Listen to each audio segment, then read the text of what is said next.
بہترین دنوں کے لیے برے دنوں سے لڑنا پڑتا ہے۔ دو چیزیں اپنے اندر کر لو، چپ رہنا، معاف کرنا، کیونکہ چپ رہنے سے بڑا کوئی جواب نہیں اور معاف کر دینے سے بڑا کوئی انتقام نہیں۔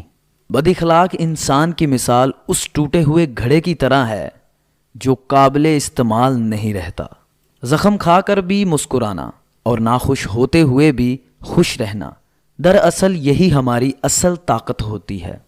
تنقید ہضم نہ ہو تو ناراضگی شروع، دکھ ہضم نہ ہو تو نا امیدی شروع، سکھ ہضم نہ ہو تو عیاشی شروع۔ ناکامی کے اسباب ہمیشہ آدمی کے اندر ہوتے ہیں، مگر وہ انہیں دوسروں میں تلاش کرتا ہے۔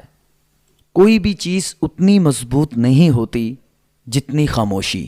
نہایت سچی بات ہے جسے ہم کبھی غور سے نہیں سنتے۔ غیبت وہ بدترین دھوکہ ہے جسے ہم پوری توجہ سے سنتے ہیں۔ بے عزتی کا جواب اتنی عزت سے دیں کہ سامنے والا خود ہی شرمندہ ہو جائے۔ اچھے کے ساتھ اچھے رہو، لیکن برے کے لیے برے مت بنو، کیونکہ تم پانی سے خون صاف کر سکتے ہو مگر خون سے خون نہیں۔ ہر اذیت ایک مدت ہوتی ہے جس کے گزر جانے کے بعد نہ تو درد کی شدت پہلے جیسی رہتی ہے اور نہ اسے سہنے والا انسان پہلے جیسا رہتا ہے۔ بڑھاپے میں آپ کو روٹی آپ کی اولاد نہیں بلکہ آپ کی دی گئی تربیت کھلائے گی۔